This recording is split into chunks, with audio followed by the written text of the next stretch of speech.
The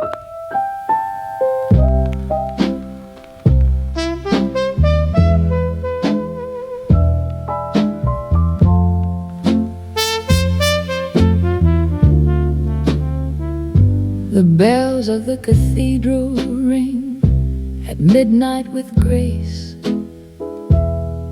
They've been ringing for centuries in this haunted place. I've laid awake listening to that lonesome sound since the night that you left me without a word, without a sound. They say that the bells call the souls that are strayed back toward salvation before it's too late. But I'm lying here wondering if they're calling for you. If somewhere out there you can hear them ring true. Church bells at midnight. Midnight, midnight, tolling out sorrow in the dead of the night. Your memory's ringing like the chimes that don't stop. Church bells at midnight will not let me be. Midnight, midnight, every bell that I hear is another reminder that you're not here. My grandmother told me when she was alive that the bells could make miracles if you believed with your mind. So I prayed every evening when that clock would strike 12 that somehow, someway you'd come back to yourself. But the bells kept on ringing and you never came back. And I learned that the bells just mark time on the track that circles and circles but doesn't go forward, just keeps on reminding us of what we've endured. There's a woman who comes to the church every night. She sits in the dark listening to the bells ring so bright, and she cries silent tears that the candles can't see. And I know that she's grieving someone just like me. We never speak words, we just sit side by side, two broken halves trying not to divide, listening to the bells at the stroke of the witching hour, finding some kind of solace in that ringing power. These bells were rung for joy, and they were rung for prayer. They were rung for weddings and for bodies they'd bear to the ground for the resting. And now they ring for us, for all of the broken who've learned not to trust. I'm an old woman now, and I still wake at 12 to that sound of the bells, and I sit by myself and I think about him, and I think about time, how it moves like the bell, swinging back and forward in rhyme. And I know that someday when my time comes to end, my soul will be guided by these bells once again, back toward the grace that we're looking to find, back toward toward the peace that I left far behind. Church bells at midnight, midnight, midnight, tolling out sorrow in the dead of the night. Your memories are ringing like the chimes that don't stop. Church bells at midnight will not let me be. Midnight, midnight, every bell that I hear is another reminder that you're not here.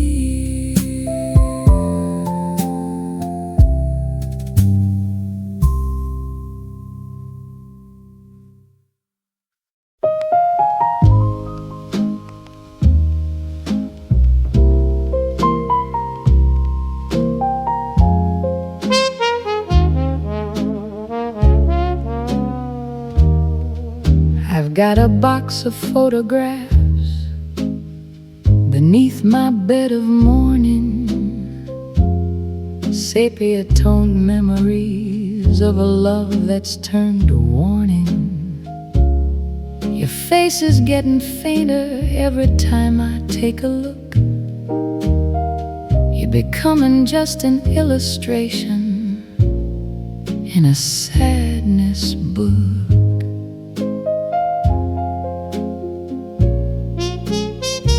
There's one from summer 1936. You're standing in the sun. Your smile is bright and hopeful. You look like we'd have fun. There's one from autumn later, when the leaves were turning gold. I can see the first cracks forming in the story we were told. Faded photographs, you're stealing my tomorrow, taking all the sharpness and replacing it with sorrow. Faded photographs, you're fading just like him. Every year a little more, until you're merely thin.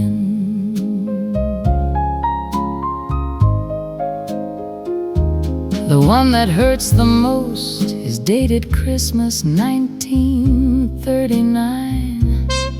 We're dancing at the ballroom and the world was still divine. I can barely see his face now. It's like fog upon the glass, just a suggestion of the happiness,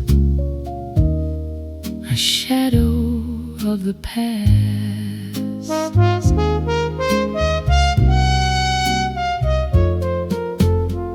The photographs remind me that all beautiful things die.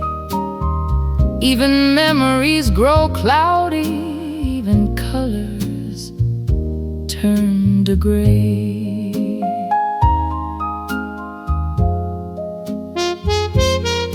I tried to store them properly, in darkness, in the dry, but time has its own methods and refuses to comply. The edges curl and crumble, the ink has started to fade, just like the man I loved in a photograph I've made.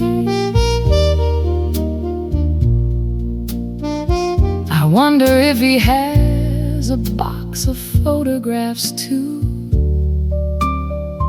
Does he look at me sometimes?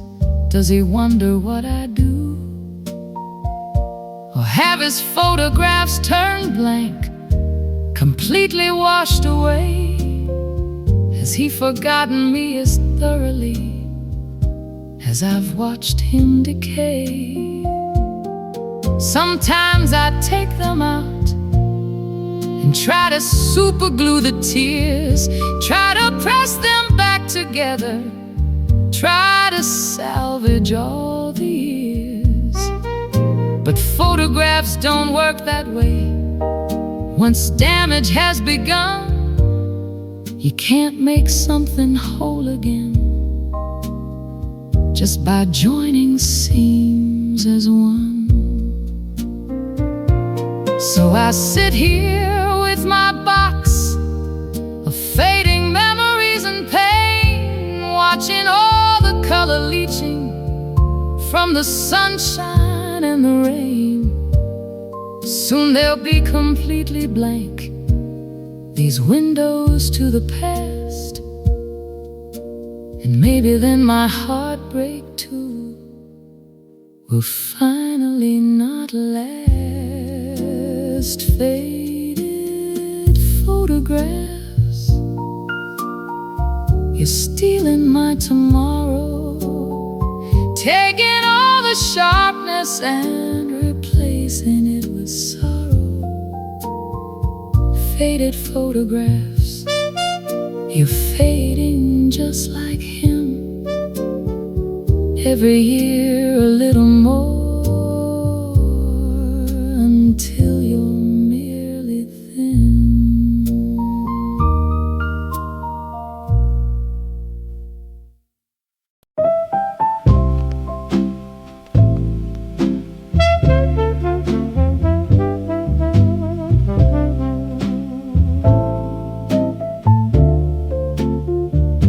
I'm painting on my lipstick in the mirror late at night, a shade of red that says I'm doing fine despite the blight of all the lies you've told me, all the promises you broke. My lipstick is a testimony to the woman I've invoked. I draw the line along my lips so carefully and true, while all my life is chaos, and it's all because of you. The lipstick makes me beautiful, the lipstick makes me whole, at least on the surface where the mirrors cannot scroll. Lipstick and lies, I'm painting on a smile. Lipstick and lies have kept me going all the while. Lipstick and lies, a mask I wear at night to pretend that I'm fine, to pretend that I'm alright.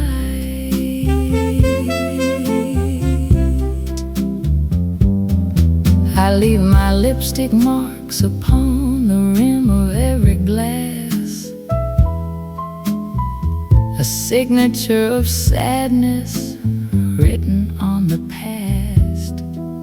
They find me at the table in the morning light of day, a smudge of red and broken dreams I couldn't wash away.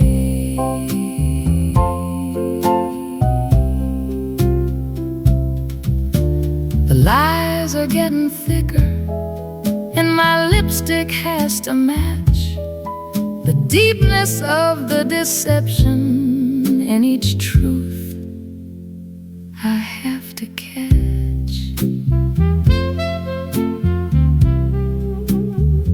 I tell myself you love me while I'm lining up my lips.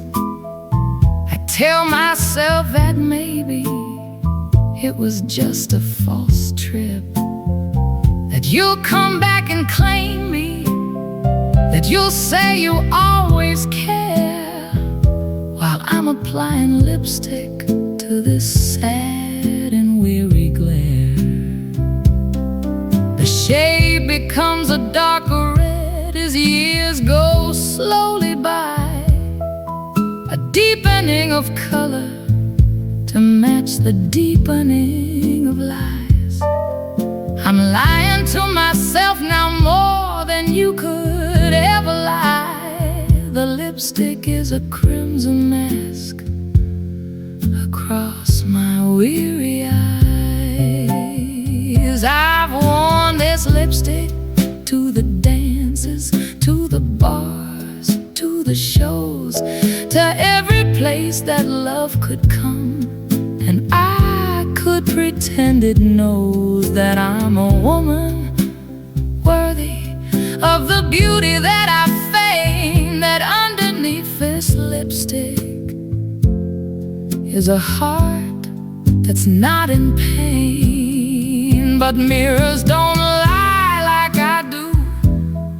They reflect the truth back clear.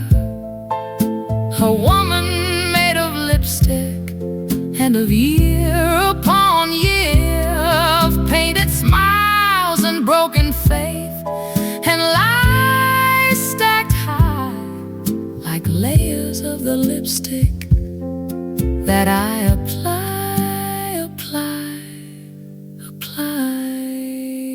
One day I'll stop applying it, one day I'll let it fade.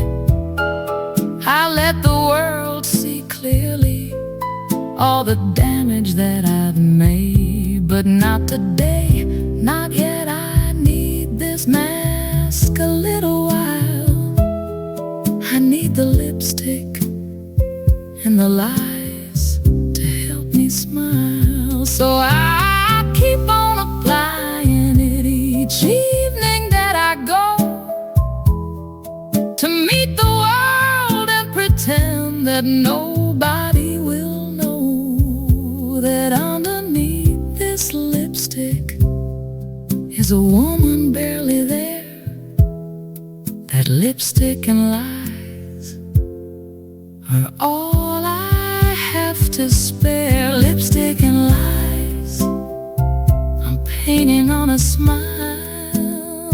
Lipstick and lies have kept me going all the while. Lipstick and lies, a mask I wear at night to pretend that I'm fine, to pretend that I'm alright.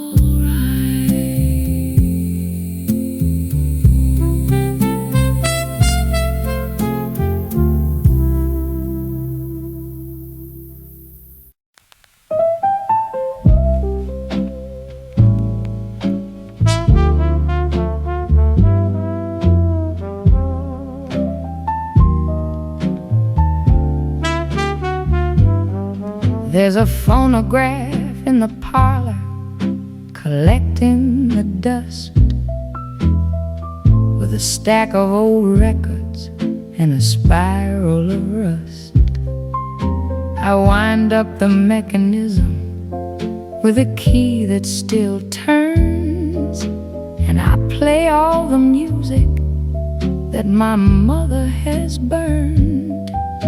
The voices come scratching through the home made of wood, singing songs about love like they still thought they should. But the world is kept changing and the records stay still, playing out their melodies with a permanent will. Old phonograph, old phonograph, playing yesterday's dreams with a sound that is warbled and bursting at the seams. You're playing my heartbreak in a voice not my own. Old phonograph, old phonograph, taking me back home. My father bought this for my mother on their wedding day. He said, "This music will help us never stray away from the love that we're promising now."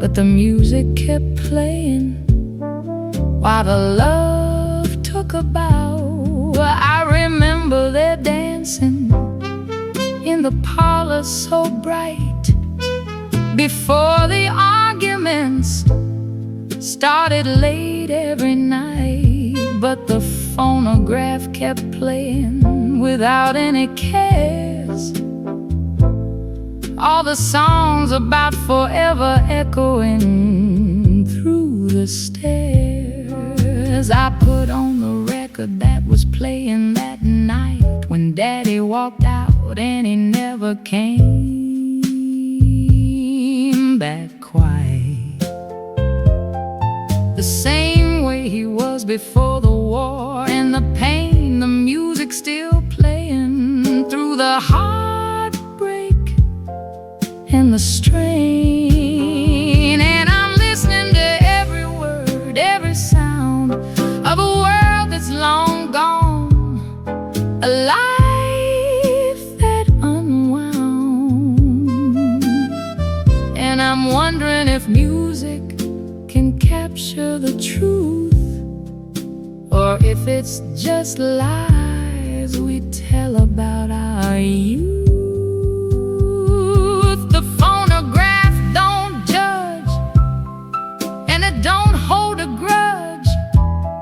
It just plays what you ask it and waits for the judge of time to decide if the music was right, if the love it was singing about made sense in the light. Now my children all have these new devices with sound. They don't understand why I keep winding around this old machine just to hear a song play, when they've got all the music of the world at their say. But there's something in the scratching and the warmth of the tone that tells me I'm not entirely alone, that all of the people who've listened before are singing their sorrow through this phonograph's door.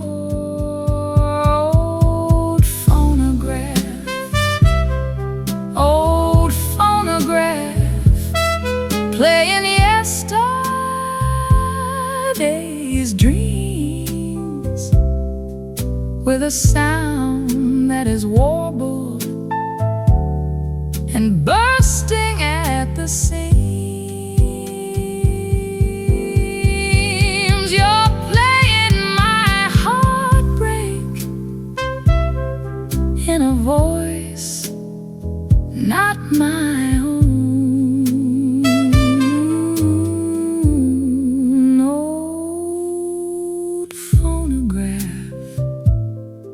Old phonograph, taking me back home.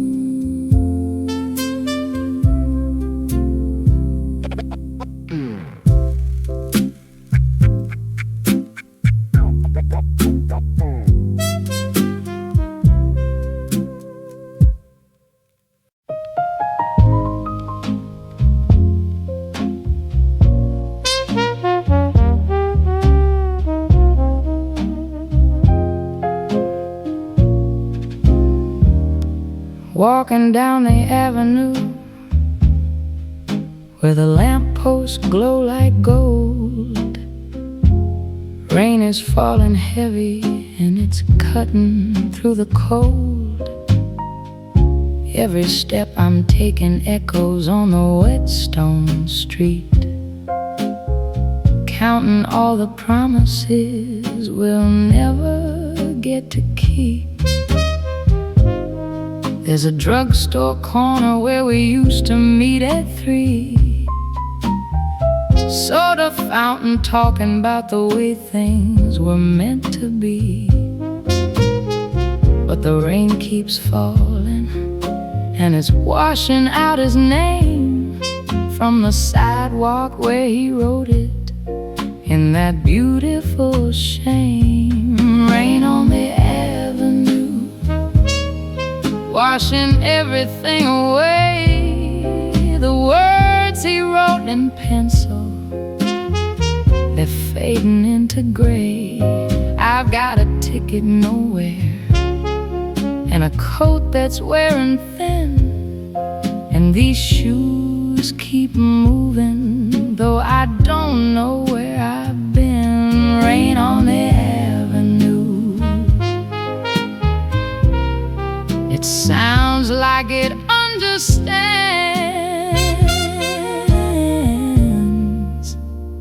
how it feels to fall like water slipping through your hands.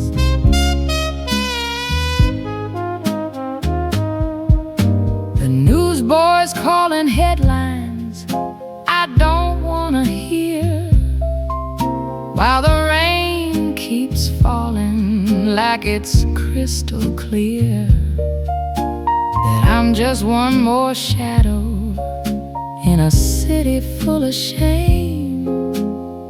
And he's already dancing with someone else's name. Let it pour, let it flood, let it take me down below, where the things that hurt don't matter and the broken rivers flow. I could drown so easy in this downpour from above. Seems so much more honest than this longing kind of love. By the time the morning comes, the rain will have its scent washed down into the sewers where all the wasted love is sent. I'll be moving forward, though my heart's turned into stone, standing in the daylight. But I'll never be less alone. Rain on the avenue, washing everything away. The words he wrote in pencil, they're fading into gray. I've got a ticket nowhere, and a coat that's wearing thin, and these shoes keep moving, though I don't know where I've been. Rain on the avenue, it sounds like it understands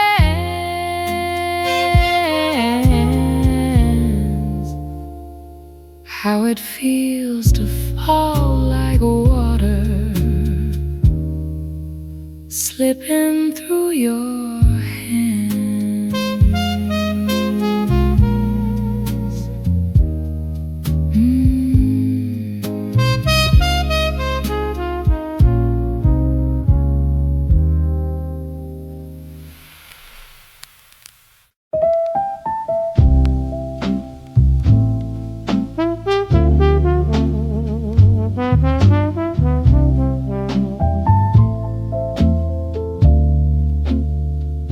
You told me at the gate that this would have to be the end. You said that you were sorry, but that you could not pretend. The autumn wind was blowing, and it carried away your words like they were just as fragile as a flight of frightened birds.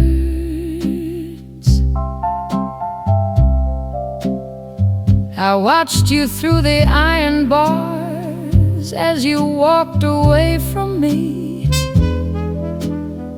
I couldn't pass beyond them, even though I wanted free. The gate was locked between us. It It had always been right there. We just pretended that it didn't separate our air. Goodbye at the gate. I watch you disappear into the horizon where the shadows leer. Goodbye at the gate. I turn and walk away, but every step I'm turning back to where you stay. The gate closes behind me with the finality of sound. I'm on the other side now, but I'm still tied to the ground where you were standing, where you spoke your final word, where I was standing silent like a broken winged bird.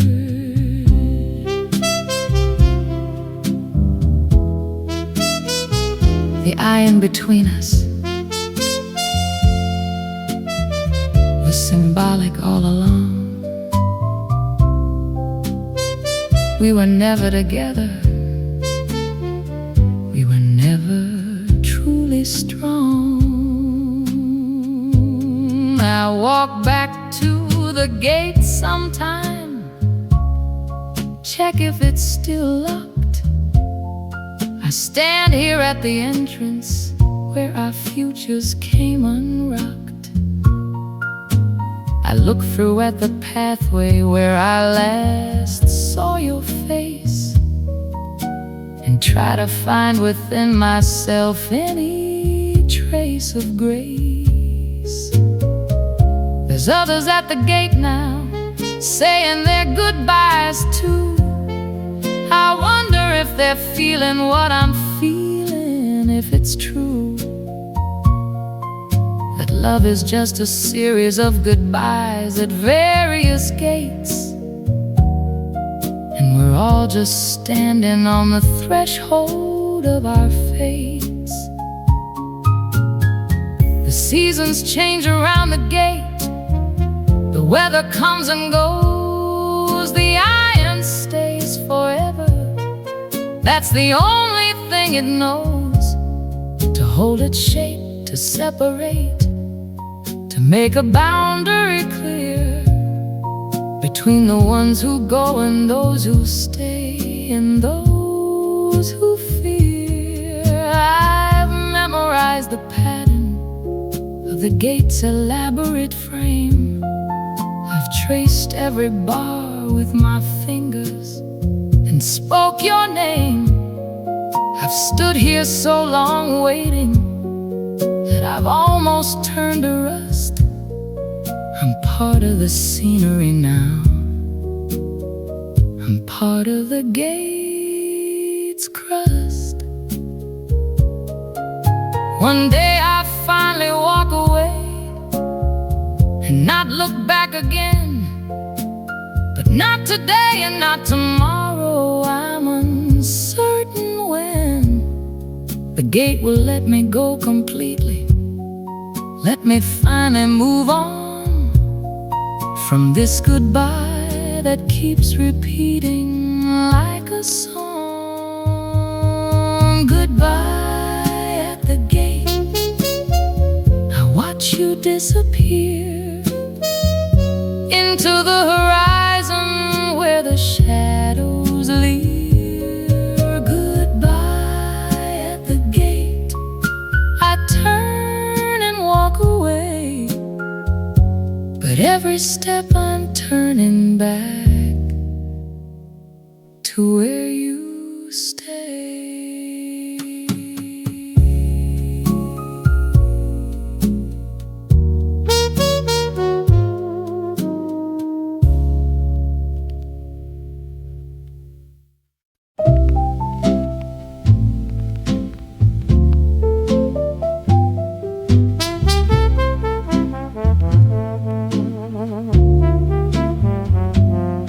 There's a rose garden in the back of a mansion that nobody's lived in for 30 years. The roses have grown wild and untended. Their beauty has turned into something fierce. They've broken through the fences, through the benches where lovers used to sit and steal a kiss. Now they're just a wall of thorns and stenches, of decay that's taken root in all of this. Rose garden in ruins, beauty gone to seed, strangled by the very thing it needs. The roses grew too wild, too uncontrolled, too desperate, too violent, too bold. Rose garden in ruins, overgrown with a love that's turned to stone. I used to live in that mansion with a man who swore he'd love me till the day he died. We'd walk through that rose garden hand in hand, and he'd tell me secrets underneath the sky. The roses were so perfect, so well tended, so arranged to show a kind of grace. But perfection is something I've learned is ended by the nature of the human race. He wanted everything to be just so, the garden organized, the roses in line, the way I should be, the way I should show a kind of beauty that was false, not mine. One day I let the gardener go. I told my husband I was done with this.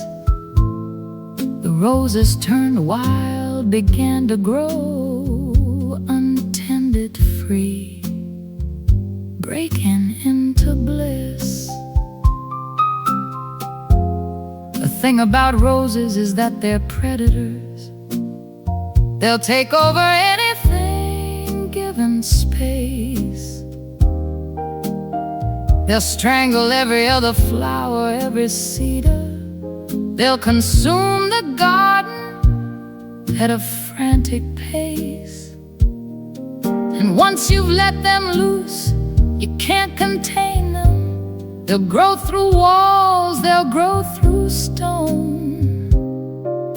They'll remember what they were meant to be. They'll transform the garden. They'll overthrow. My husband left when the roses took over. He said I'd made a mockery of home. He took a new wife, young and sober, and left me to the garden, left me alone. I watched those roses grow for years. I let them consume every single thing. The benches rotted, fell into decay, and I became something wild, something strange.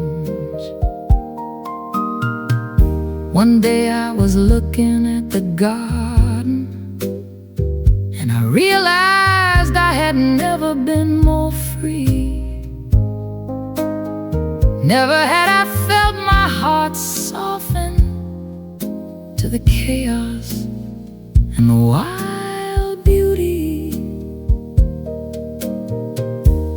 The roses had destroyed the perfection, but they had created something new. kind of brutal, honest reflection of what we are when nothing's left but truth. Now young lovers come to the mansion. They think the rose garden's romantic wild. They pick the thorns and break a hand on the beauty that can no longer be styled. I wanna tell them that beauty and violence are the same, that roses will eventually compel them to either love the chaos or be tame. Rose garden in ruins, growing wild forevermore.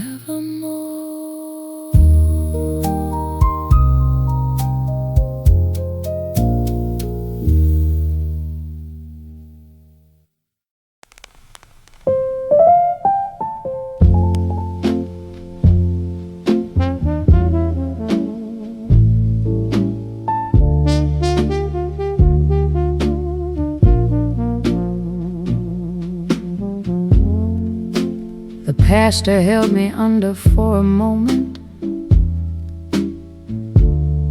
that seemed to stretch into forever.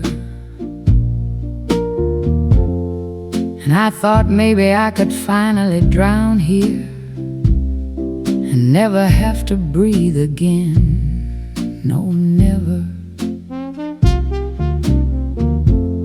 The river was so cold and so forgiving. It wrapped around me like a shroud. I let myself believe in the giving of a new life, pure and shrouded. River baptism washed me clean of every lie that I have been. Take me down to the muddy floor. Let me be myself no more. River baptism in your arms, free me from this world's alarms. Let me rise a different soul, broken, shattered, finally whole.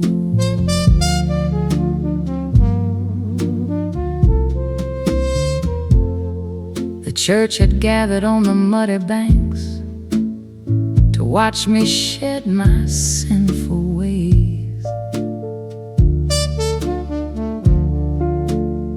I had repented in those wooden bleachers for 37 wasted years of days. I swore I'd been a good woman, no more lying, no more staying with a man who hit.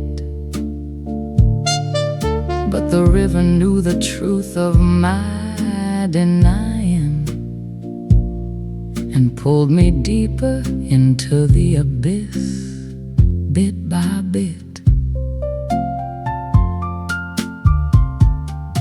When they pulled me up, I gasped for air, like being born but backwards into pain. The sun was blinding after being under, where there was nothing but the dark refrain. I stood there dripping, everyone was watching, expecting me to be transformed, made new. But I felt the same woman, still the same rotten, with the same lies, the same abuse that's true. The thing about baptism is that water can't wash away what's in your soul. You can pray and drown and ask the martyr to make you something that you're not whole. The river doesn't care about redemption. It flows toward the sea, regardless of your prayer. It offers no absolution, no exemption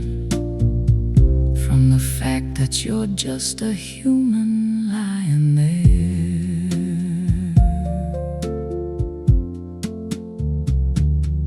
That man was waiting for me after church. He had that look upon his face that said, I know you think you're better now, but I'm still here, still taking up your space. And I went with him like I always did, back to that house, that room, that bed. The baptism faded and I hid the bruises on the long sleeves. I was dead.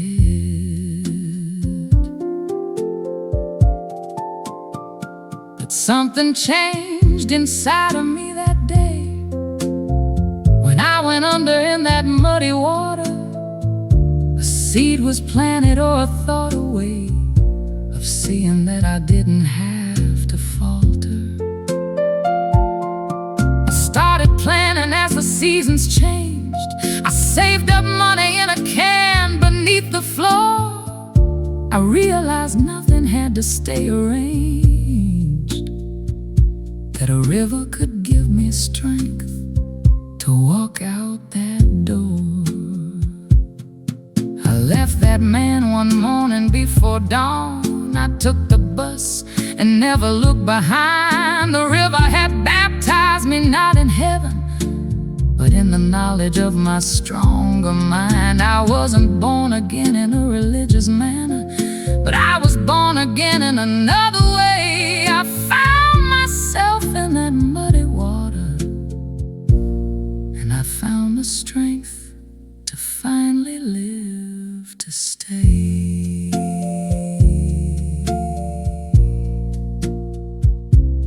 River baptism carrying me toward the sea. Finally, finally, finally free.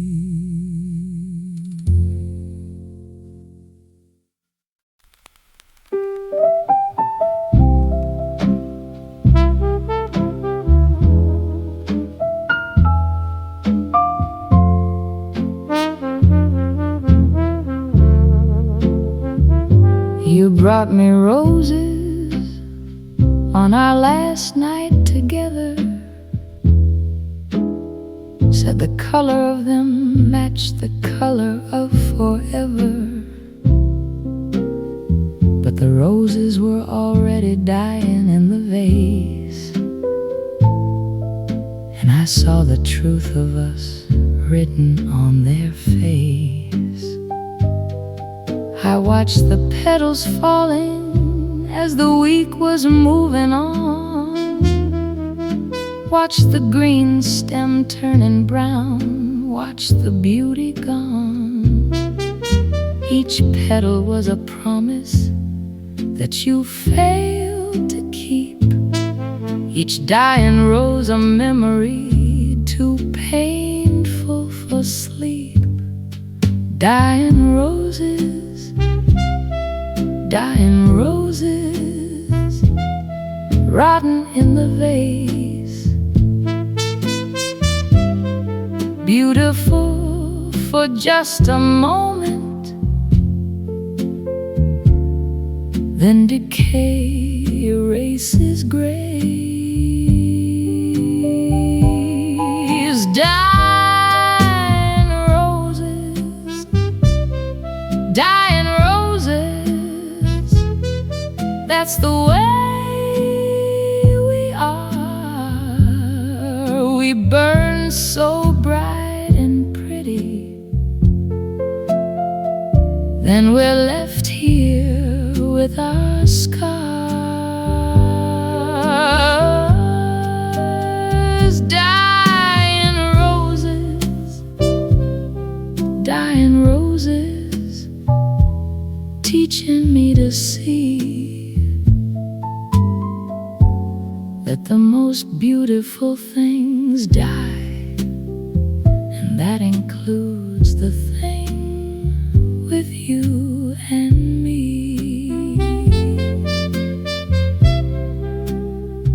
I could have thrown them out there when the petals started to fall, but I kept them as a symbol of the way we tried it all. To be something that was lasting, to be something that was true. But the dying of the roses showed me that it's through. Some things aren't meant to last beyond a week or two. Some things are just gorgeous and their brevity's truth. So I'll cherish all the dying of these roses that you gave, and I'll watch them turn to nothing, watch them make their grave. Now there's nothing in the vase but water turning brown, and the ghost of what was beautiful is lying on the ground. I could get new flowers, I could try it all again, but I'd rather remember dying roses than pretend. So I'll let you go like petals, let you fall away from me, let you teach me beauty's lesson in impermanency. And I'll smile through the dying of the thing we had so brief, 'cause the roses showed me how to live with broken grief. Dying roses, dying roses, rotting in the vase. Beautiful for just a moment, then decay erases grace. Dying roses, dying roses, that's the way we are. We burn so bright and pretty, then we're left here with our scars.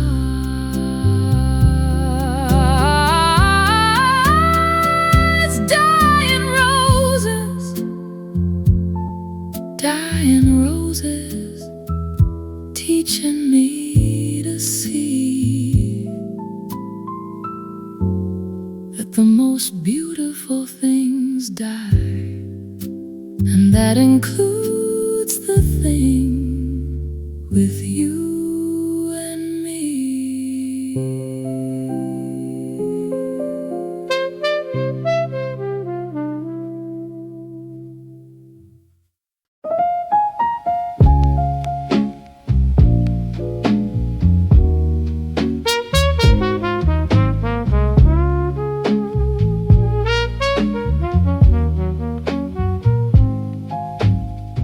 The neon signs are burning bright against the velvet black.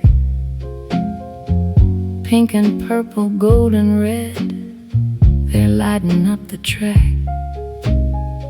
I'm walking down the boulevard in my best dress and heels, trying to convince my body that the heartbreak isn't real.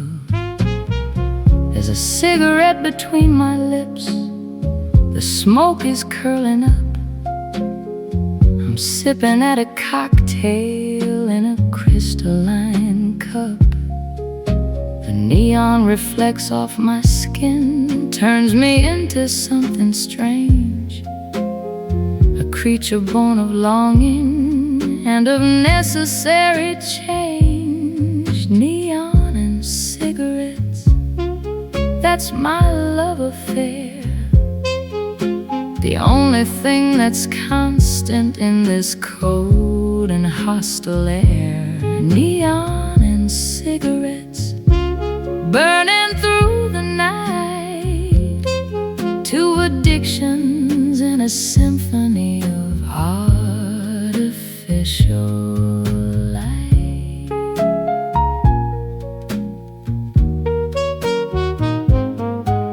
The diner sign is sizzling, a 50-foot display of everything that's temporary in a transitory way. I take a seat at the counter, order coffee black and hot, and watch the neon pulse outside like my forgotten heart.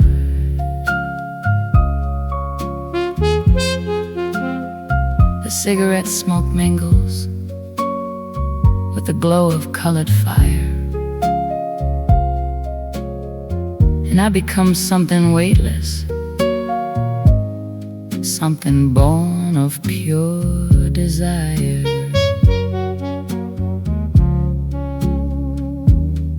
There's a bartender mixing drinks beneath the flickering sign. His face is made of shadow and regret and aged wine. He doesn't ask my story, doesn't care about my pain. He just keeps filling glasses while the neon glows insane. I watch the reflection in the window of the bar. The woman staring back is someone I don't know.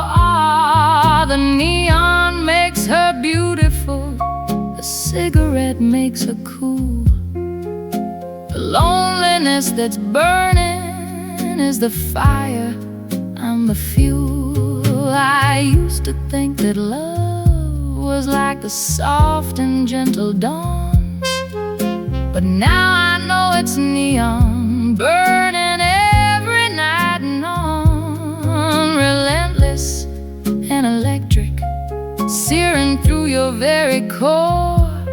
And I'll keep walking toward it, always wanting something more. The cigarette burns down until it's nearly at my hand. I stub it out against the bar and make my final stand. But there's another one already waiting to be lit. And neon signs already calling, I can't quite resist. Neon and cigarettes, that's my love affair. The only thing that's constant in this cold and hostile air. Neon and cigarettes burning through the night. Two addictions in a symphony of artificial light.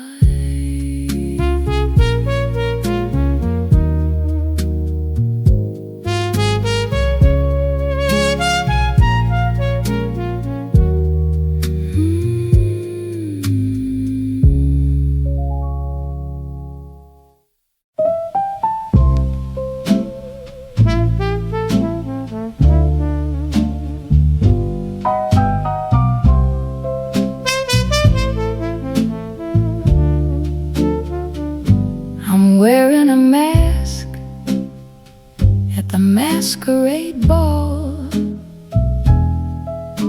a face that is beautiful, but not me at all. I'm dancing with strangers who are equally veiled, and nobody knows that my heart has been failed. The band plays a waltz, and the dancers move close. They're hiding behind masks, they're performing their ghost of the person they wish that they could be tonight. In the dim candlelit darkness, beneath the soft light, masquerade ball where nobody's true. We're all wearing faces that hide what we do.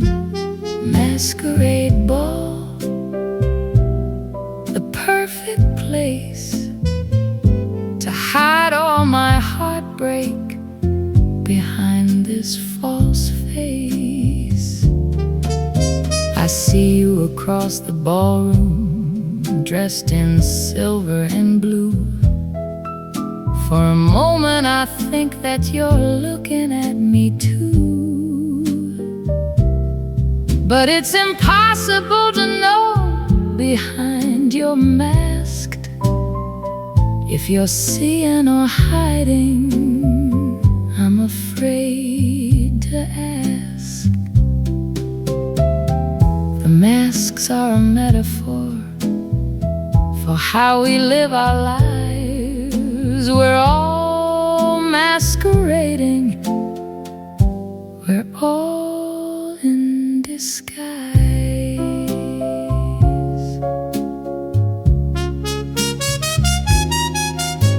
The midnight bell rings and we're supposed to unmask, but I'm terrified of revealing what lies beneath my task.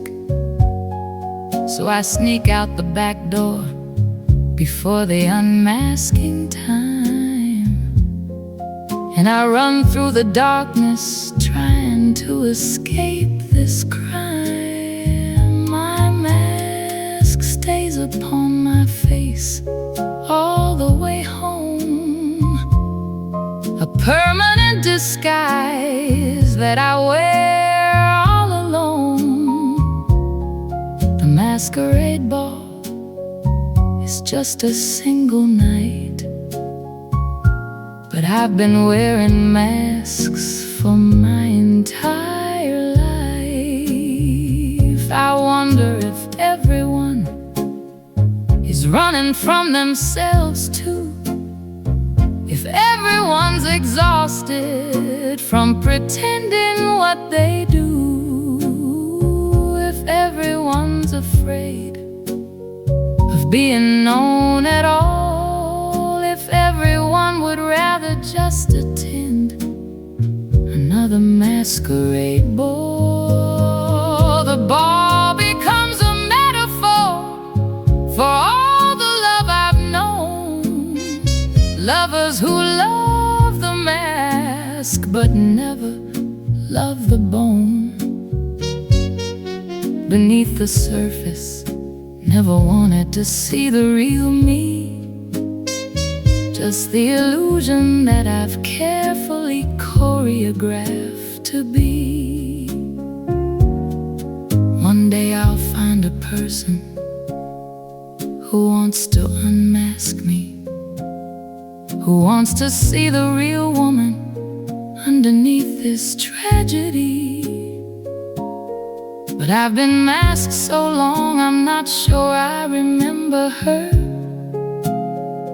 the authentic person beneath the glitter and the fur.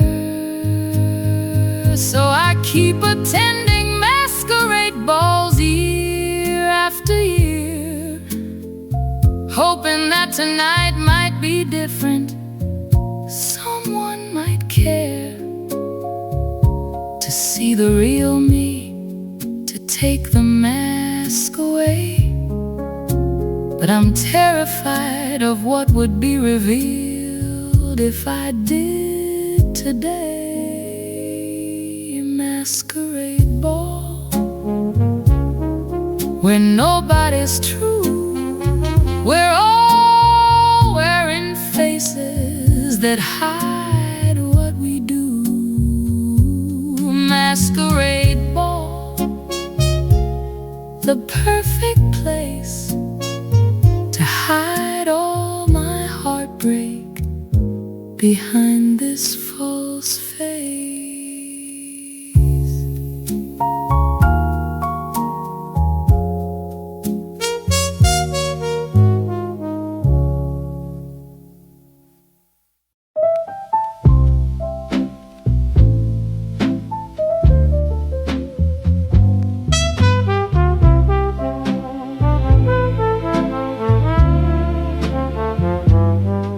There's a club with velvet ropes at the entrance,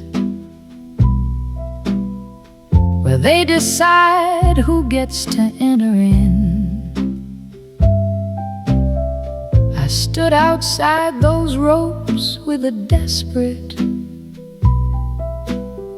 hope that someone would let me begin a life that was different from the poverty I was born into, the tenement rooms. But the velvet ropes were a boundary between me and a world of different blooms. Velvet ropes and velvet hearts, where the wealthy come to play their parts. I was outside looking in at the light, at the women with diamonds dressed so right. Velvet ropes and velvet hearts, keeping out the world that falls apart. I wanted so badly to belong, to stay inside the velvet song.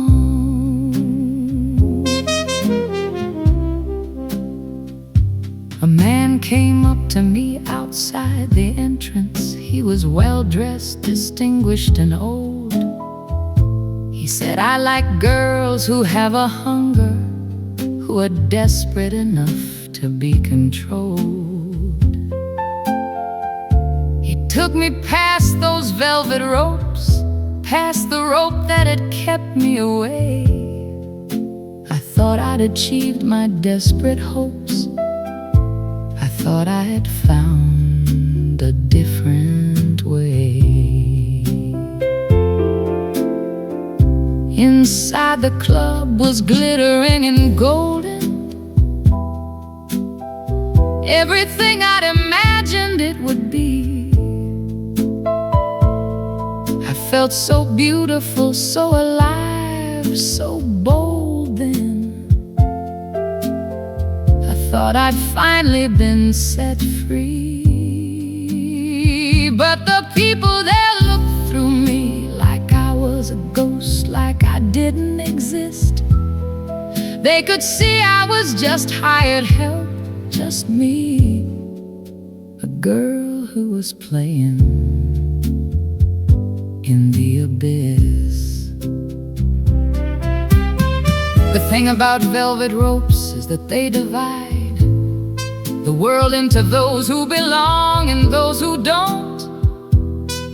And a girl can pass through, but she can't hide the fact that her presence is just a performance. The velvet rope doesn't go away just because you've been taken inside. It's still there, marking you as a mistake, someone who passed through just for the night. The man kept me for about a year, taking me to that club night after night. I'd wear the jewelry he bought me, appear to be his companion, his arm ornament tight. But I was still outside, still behind the invisible velvet ropes that divided the real people from people like me, the women who were rented and provided. One night another girl came with him, a girl younger, more beautiful, new. I understood then that I'd been so dim that I thought he was keeping me true.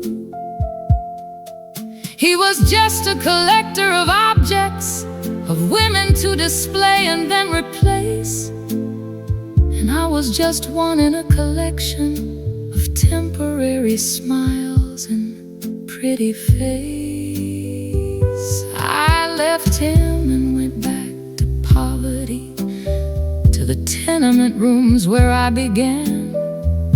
But I'll never forget the sorrowful victory of being inside the velvet world of man. I learned that the ropes don't divide the people from things, they divide those who know they're being used from those who are too broken to decide. Velvet ropes and velvet hearts, keeping people, keeping them apart.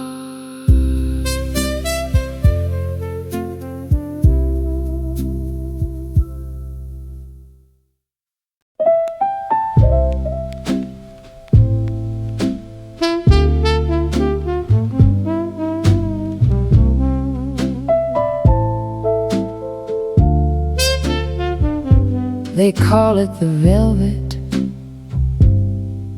and it's lined with all my sins, where the beautiful and broken come to dance before they end. The bartender's pouring poison in a crystal glass so clean, and I'm watching every couple dancing in a love scene that's obscene.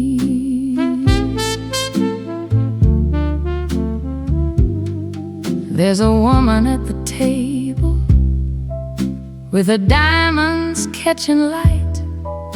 She's pretending not to notice when her husband stays all night with a girl who's got a secret written in her reddened eyes. And the band keeps playing louder so nobody hears the lies. Midnight at the velvet, where the decent people go to be indecent gently underneath the velvet glow, where the lights are always low enough to hide what you have done, and the music keeps on playing till the midnight's finally gone. Midnight at the velvet, it's a church for the damned, where confessions taste like cocktails and repentance is unplanned.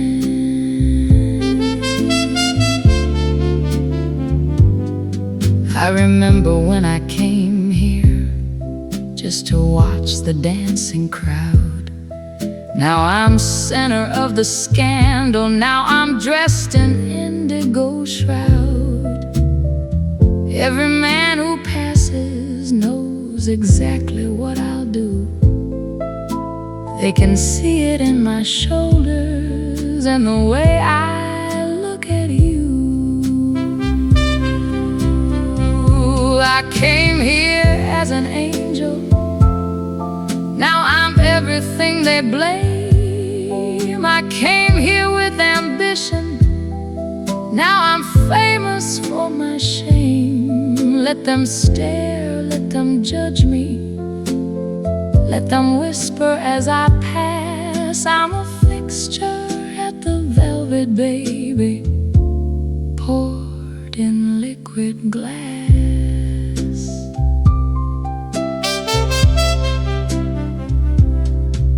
When the sun comes up tomorrow, I'll be sleeping somewhere strange, in a room I've never seen before, with a man whose name I'll change.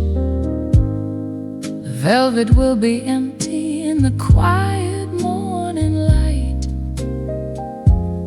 but it'll be alive again, waiting for the night.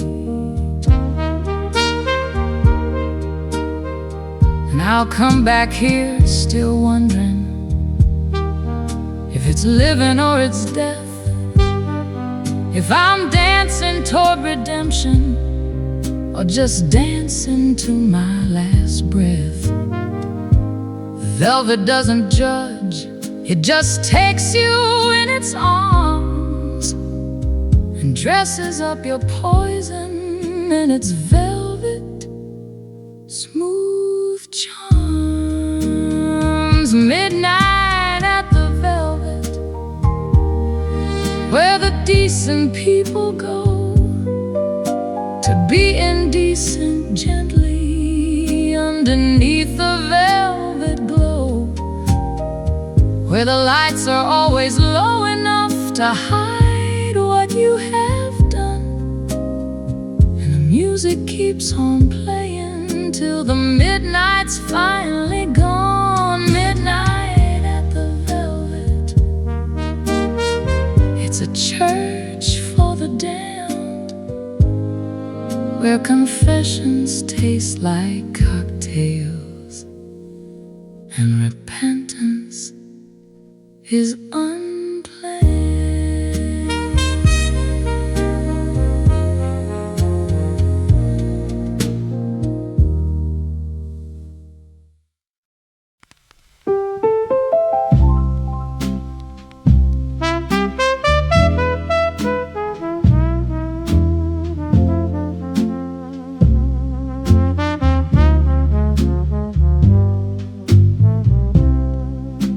Came to this bar to drink until the past dissolves,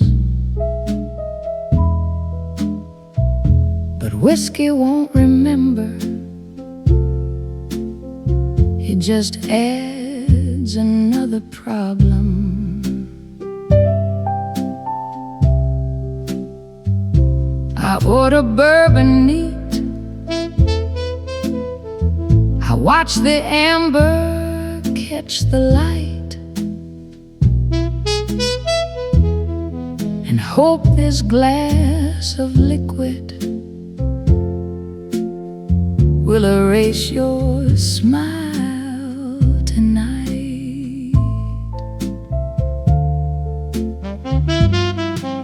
The bartender knows my story, knows it very well. Pours me shot after shot and says, "You know him, hell." I should have seen the danger in the way you moved your hand. Should have known that loving you would leave me broken, damned. Whiskey won't remember your name or face away. It won't take back the laughter or the words you didn't say.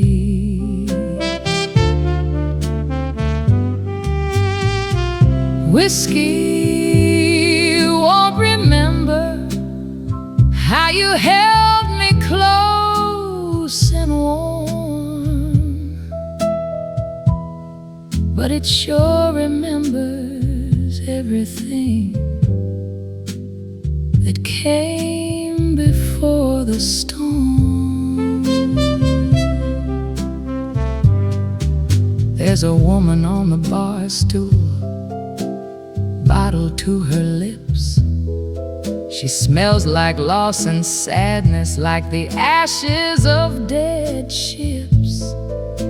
We don't exchange our stories, but we know each other's pain.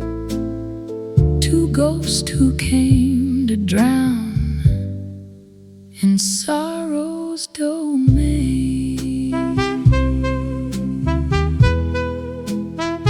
The bottle empties slowly,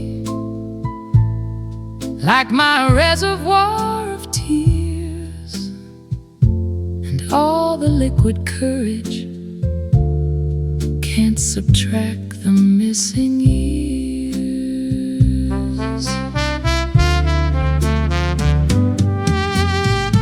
The clock upon the wall moves slower than a dying breath. This bar becomes my church. This liquor's kind of death, but not the kind that's final. No, it's slow and it's prolonged.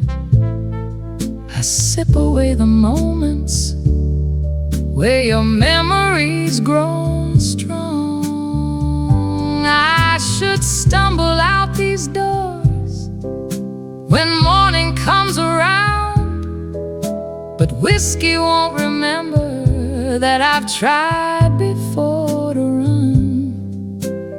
So I'll sit here in the darkness, waiting for the dawn, and order one more drink to help me carry on. Whiskey won't remember your name or face or way. It won't take back the laughter or the words you didn't say.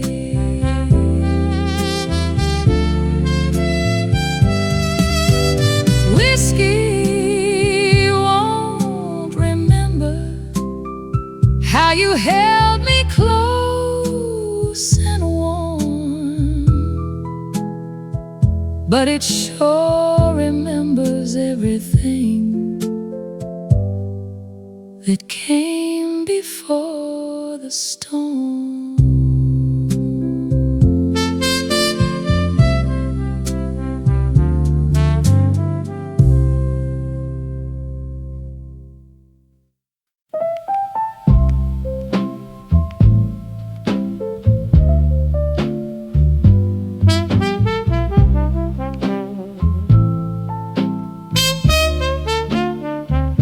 The carousel is turning, though there's no one around. The horses are moving without making a sound.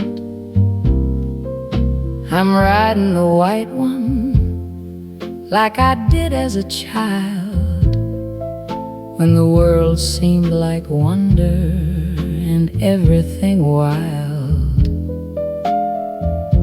The mirrored panels are reflecting the moon, making the night feel like Carnival June. The music is playing, but it's stretched out and slow, like time has been broken by the evening's ebb and flow.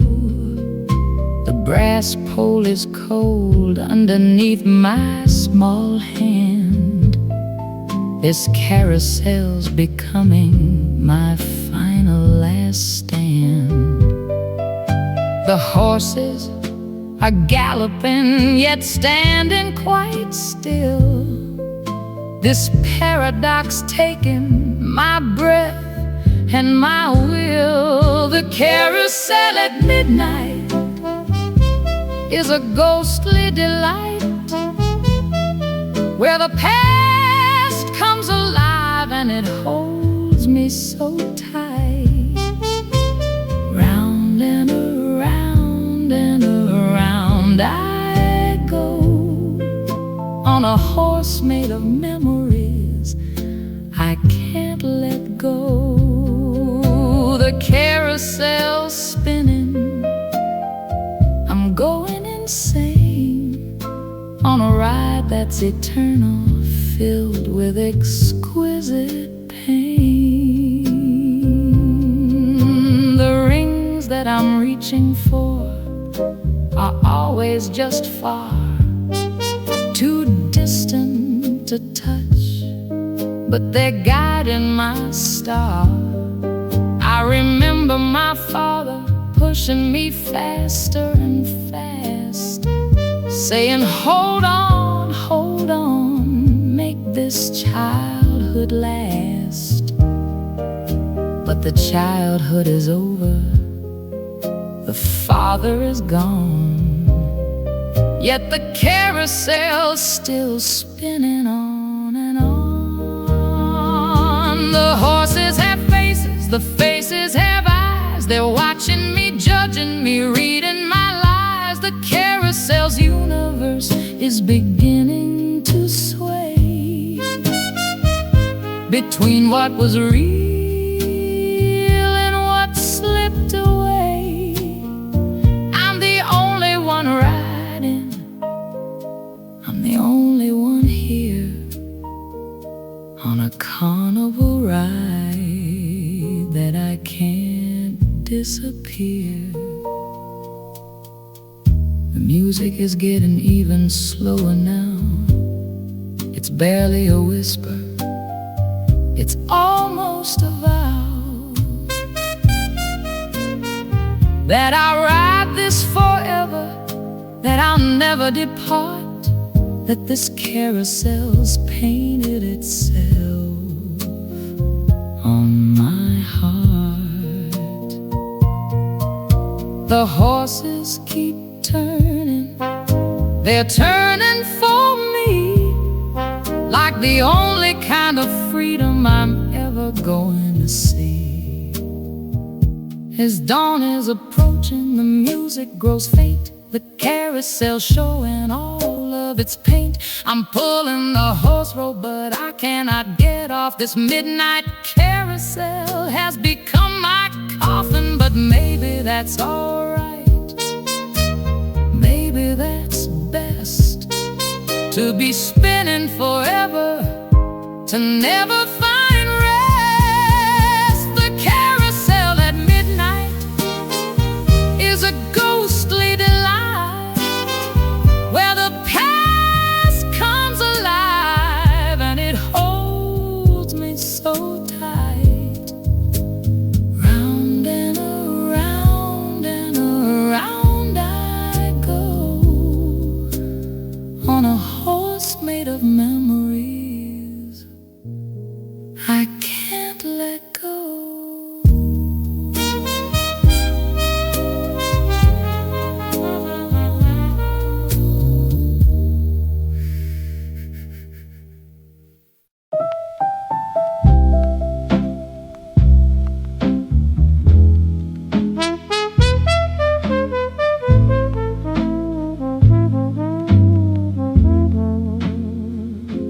I'm fading into nothing, and I'm not sure when it started. Maybe when you left me, or maybe when we parted.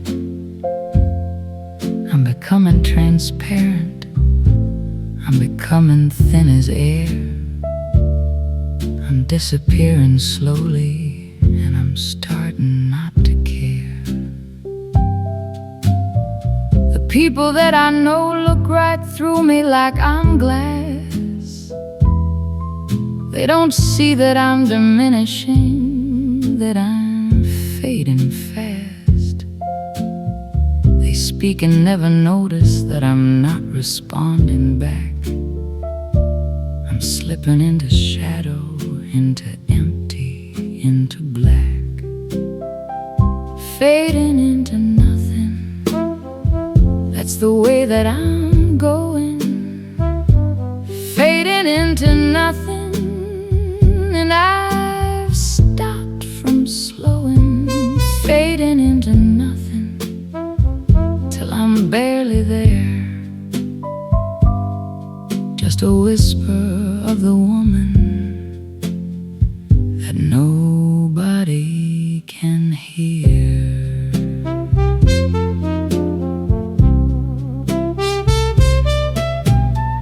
I've tried to hold on to the person that I was,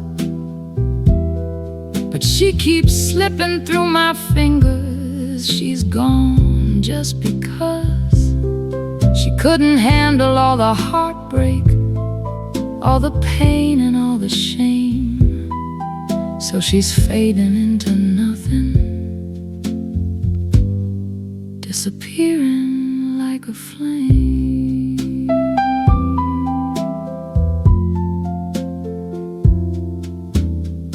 The world will not remember someone who was never quite real. A woman who was fading couldn't possibly ever feel.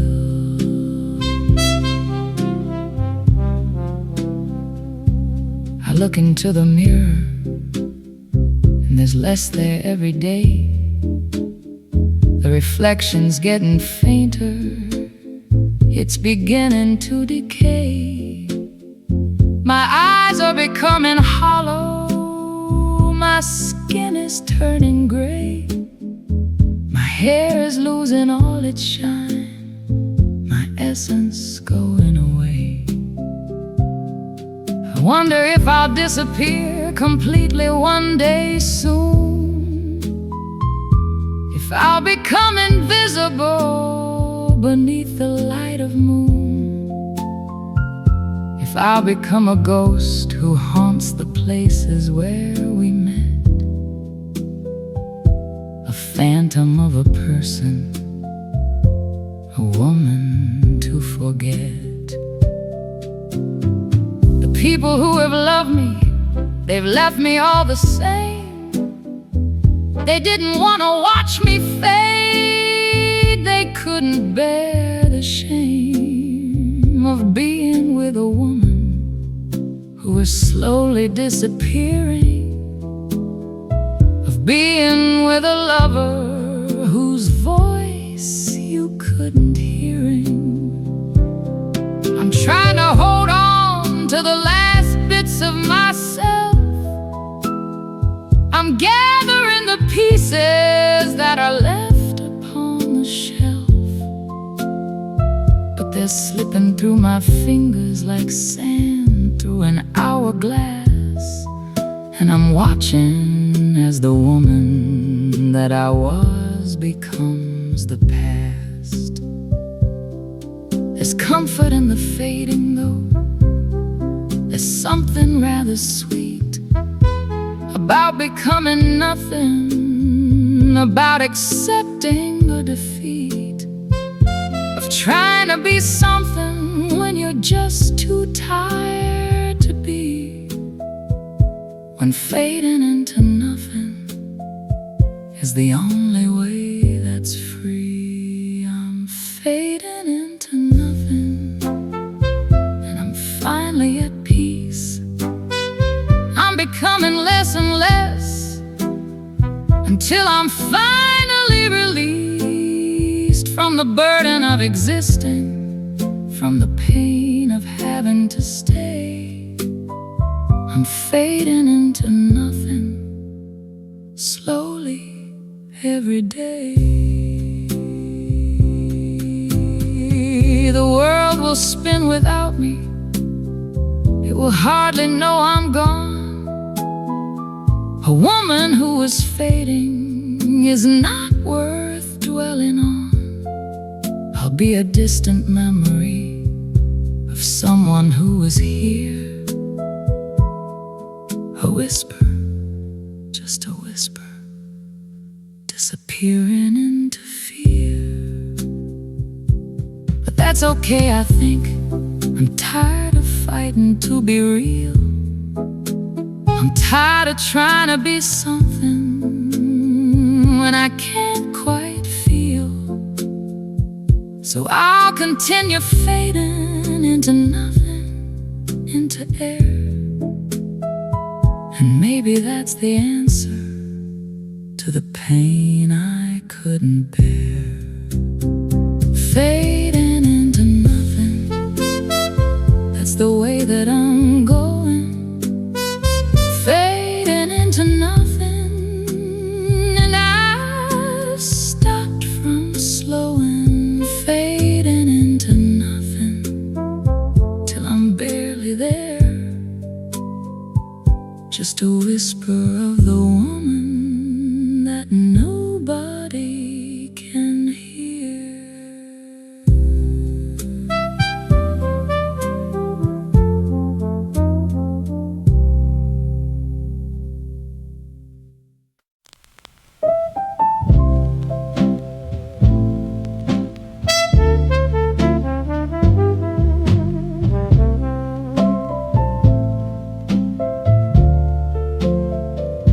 The curtains are hanging in tatters and lace, tattered by storms and the passage of time's race. Once they were pristine and they framed in the light. Now they're just threads trying to hide all the blight. The wind's coming through the holes in the weave, telling me secrets about heartache and grief. I should hang new ones, I should fix them up right, but I like the destruction, the broken up sight. They match how I'm feeling, they match who I am. A woman in tatters, all covered in sham. The sunlight comes filtered through the rips and the tears, like golden reminders of all the lost years. Or torn lace curtains, you're beautiful still. Even broken, you're hanging here by your own will. You're framing the darkness and letting it in, just like the damage that's deep in my skin. I won't repair you, I'll let you decay. The torn lace curtains will have their say. Neighbors are judging, they've mentioned the sight of my ruined curtains hanging there every night. But I'm not concerned with their fashionable views. My curtains match perfectly all of my blues.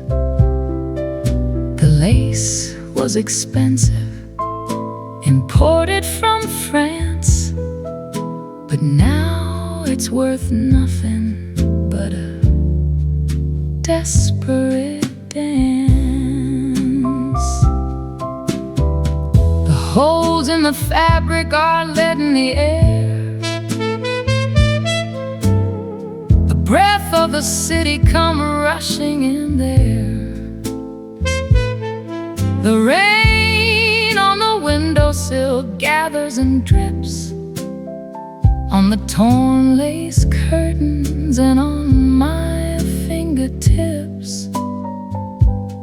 Maybe the damage is exactly what I need to remind me the pain is the only truth free. Sometimes I stand and I trace all the rips, like the journey of heartbreak against my lips. Each tear is a memory of something I lost. Each rip is the price that I paid for the cost of loving too deeply, of giving too much to a man who couldn't give me his touch.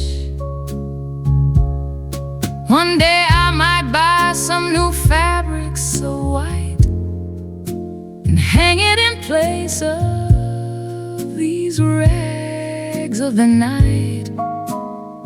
But for now I'm content with the beautiful break, with the curtains that show me exactly what's fake. The worn lace is honest, it's truthful and real. It shows everyone exactly what I feel. Oh, torn lace curtains, you're beautiful still. Even broken, you're hanging here by your own will. Your frame in the darkness and letting it in, just like the damage that's deep in my skin.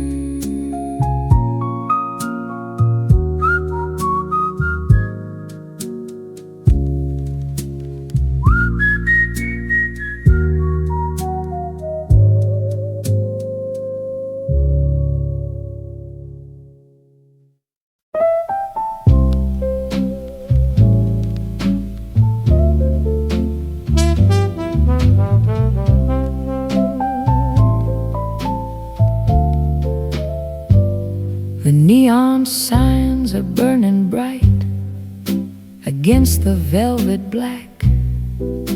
Pink and purple, gold and red, they're lighting up the track.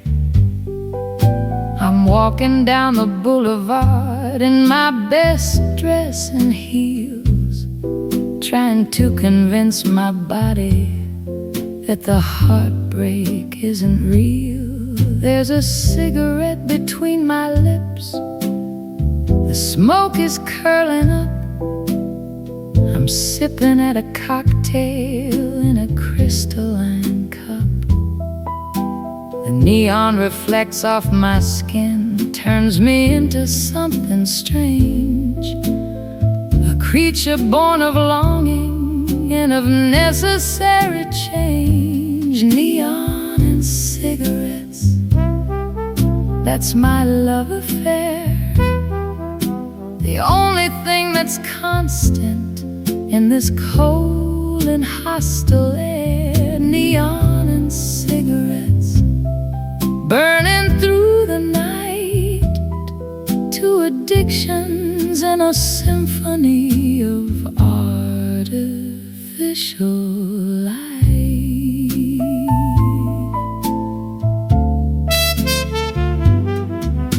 The diner sign is sizzling, a 50-foot display of everything that's temporary in a transitory way. I take a seat at the counter, order coffee black and hot, and watch the neon pulse outside like my forgotten heart.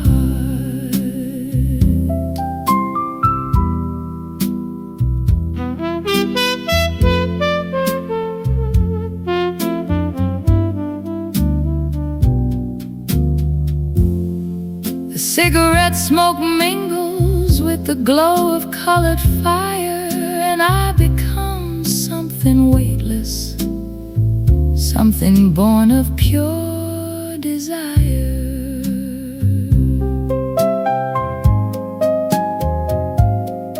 There's a bartender mixing drinks beneath a flickering sign. His face is made of shadow and regret and aged wine. He doesn't ask my story, doesn't care about my pain.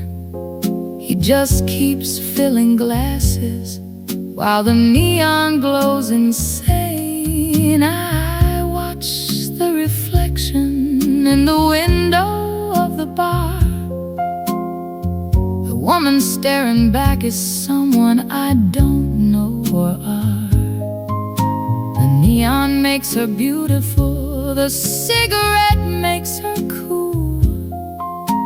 The loneliness that's burning is the fire, I'm the fuel. I used to think that love was like the soft and gentle dawn, But now I know it's neon, burning every night and on. Relentless and electric, searing through your very core. And I'll keep walking toward it, always wanting something more. The cigarette burns down until it's nearly at my hand. I stub it out against the bar and make my final stand. But there's another one already waiting to be lit. The neon sign's already calling. I can't quite resist. Neon and cigarettes, that's my love affair. The only thing that's constant in this cold and hostile air. Neon and cigarettes, burning through the night to addictions in a symphony of artificial light.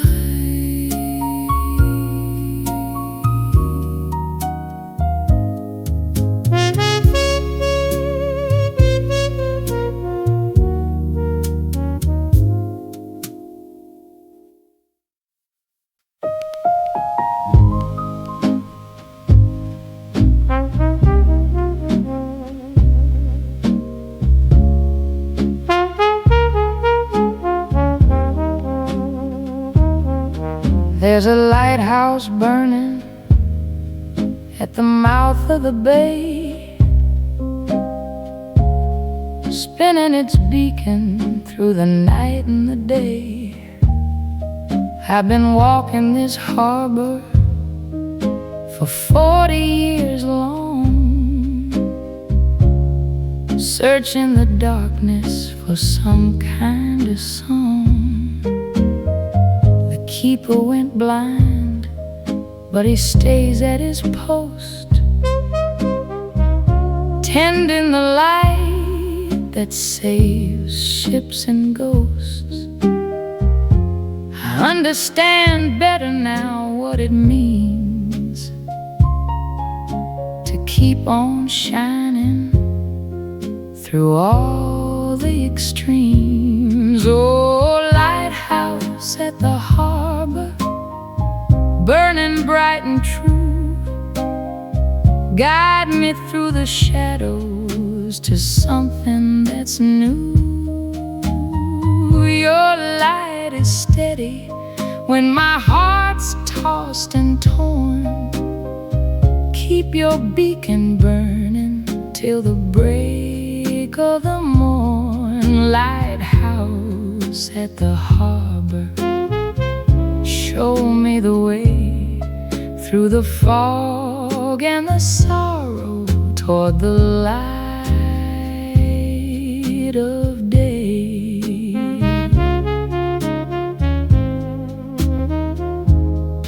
My lover left on a ship headed south.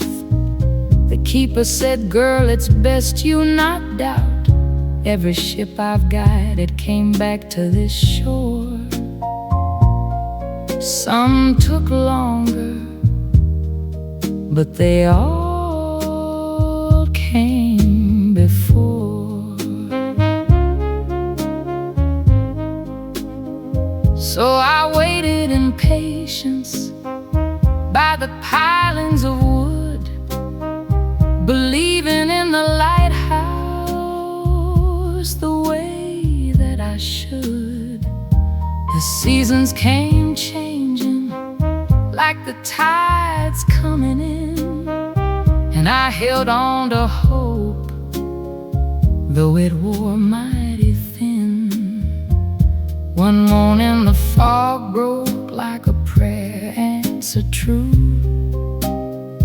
and there came a vessel cutting through the blue. But when it landed and I saw that face, the years had rewritten him in time and in grace. He was older and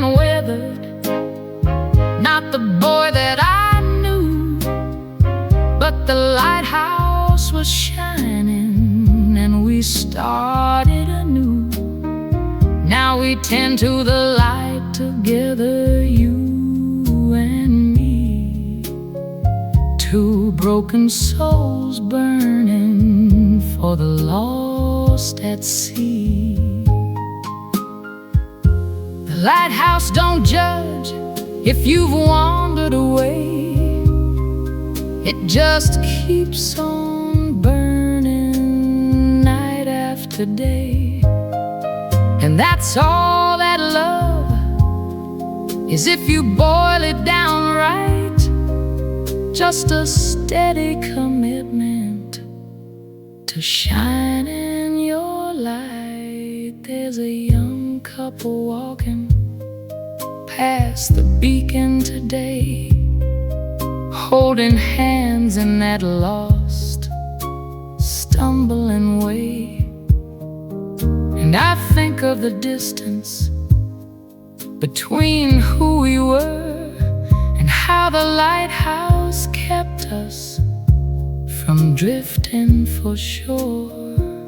The keeper still tends it, though his eyes can't see clear. Just moves by the rhythm of a 40-year year. And I'm tending my light in the ways that I can, for all of the lovers like that harbor man. Oh, lighthouse at the harbor, burning bright and true, guide me through the shadows to something that's new. Your light is steady when my heart's tossed and torn. Keep your beacon burning till the break of the morn. Lighthouse at the harbor, show me the way through the fog and the sorrow, toward the light of day.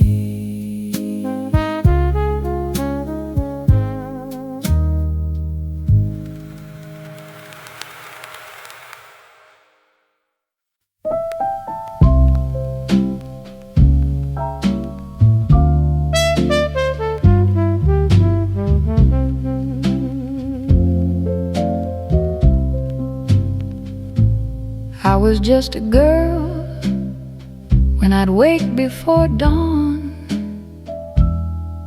to watch the dock workers come and go. My father was one of them, a man worn and drawn, with calluses on his hands, with nowhere to go. He'd leave before the sun came up, with his lunch pail and his weary soul. He'd come back after sunset, and I'd light a cup of coffee that had become cold.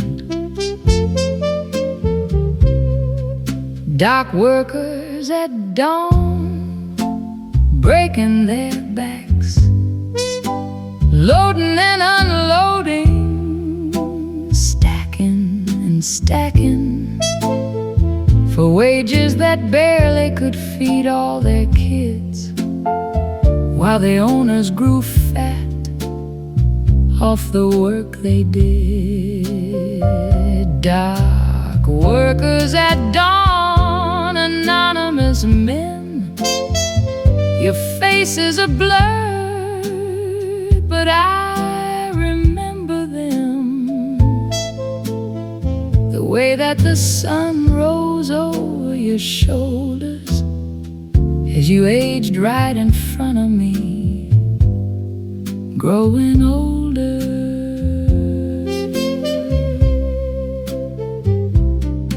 My father never complained about the work. He just took it as the way that things had to be. But I could see the resignation, see the shirk of his spirit, see the way it wasn't free. He'd speak about the sea sometimes, about the boats that came in from foreign lands. And he'd tell me all these stories and these rhymes about the cargo held in weathered hands. One morning he didn't come home. The police came and told us why. He'd fallen into the water, he was gone, drowned beneath the sunrise sky. They said it was an accident, but I knew better. I knew he'd been tired of the endless load of waking up before the dawn in any weather, of walking down that same gray road. Dock workers know something about mortality that the rest of us never have to face. They know that any day could be the final one, that the water's always there, cold and dark. They know that their bodies are just tools that will eventually break down and fail. And I think maybe that's why they accept the endless hours, the endless trail. I brought my own sons to the dock at dawn when they were old enough to understand. I wanted them to see where their grandfather had gone, to see the way the ships would expand across the horizon, carrying away the life that we were living down below. I wanted them to know that every single day was a choice to stay or go. But they both left as soon as they could. They got educations, they got out of the city. They swore they'd never work the docks, they said they would find something better, something with more pity. For the workers who stayed behind, bent over with the weight of generations, but they never came back, they never relent to the call of the morning dock stations. Now I'm old and I come down here myself, just to watch the dock workers' new faces.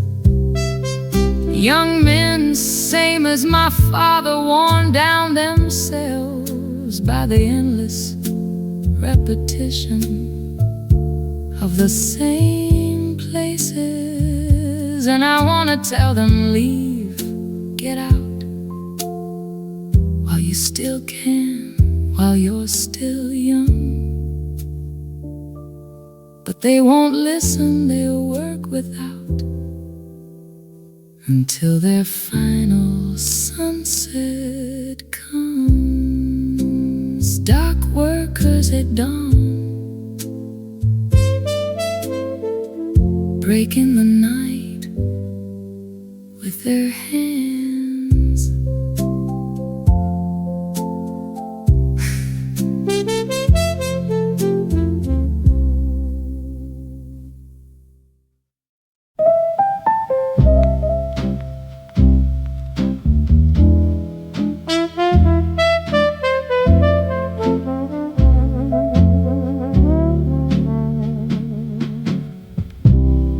I've been wearing black for 40 years now,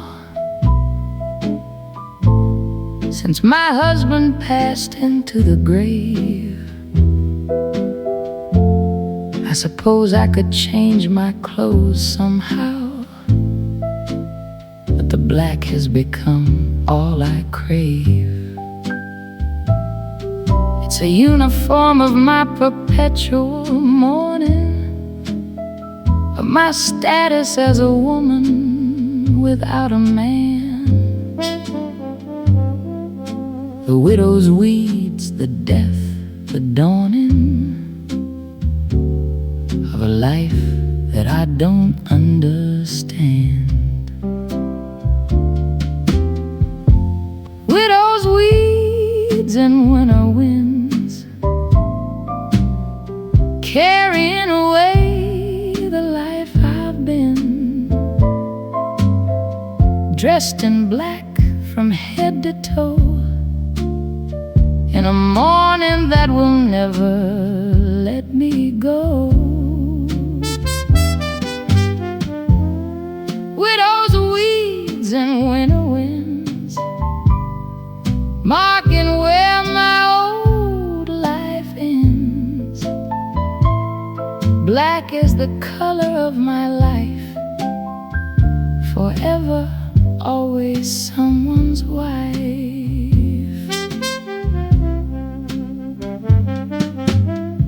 My husband died when we were young, just 55, a heart attack.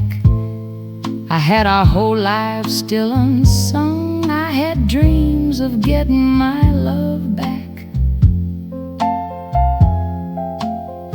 but instead I became defined by death, by his absence, by the widow's name. With every single final breath, he handed me a life of shame.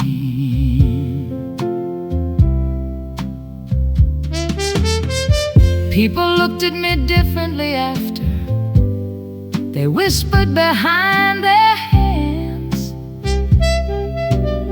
The woman who'd lost her source of laughter, the woman who no longer had demands. I was pitied and simultaneously shunned. I was a cautionary tale, a sight of what could happen, of being undone by the loss of a man, by his flight. The winter wind knows about grief.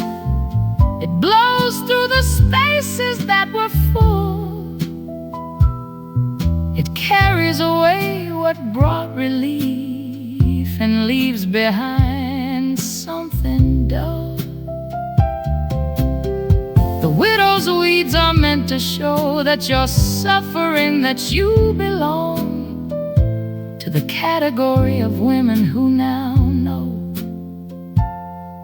that a woman is only complete with a man strong.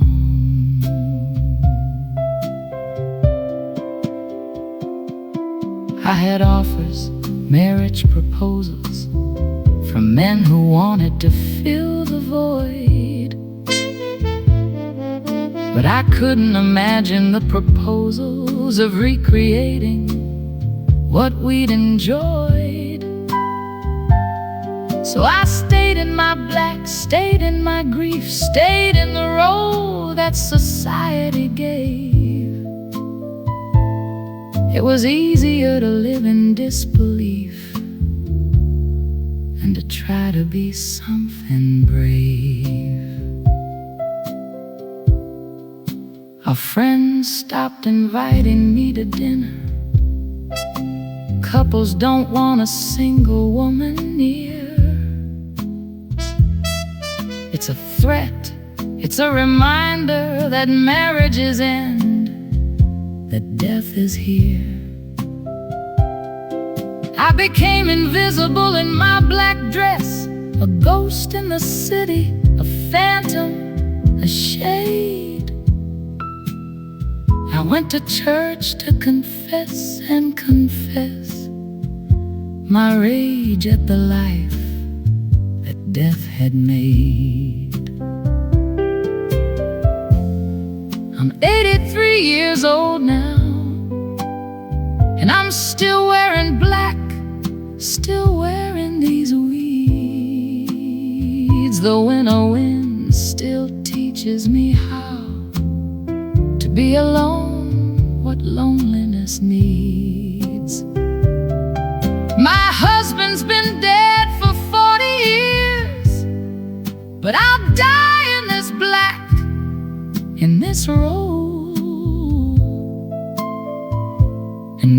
that's the price of the tears of a woman who lost control. Sometimes I wonder what would have happened if I'd taken off the black that first year, if I'd let myself fall and been flapping my wings, becoming someone nuclear. But I think I would have been condemned by society, by the church, by my fears. And so I stayed in the black, condemned to be a widow for all these years. Widows, weeds, and winter winds carrying me to the place where he's been.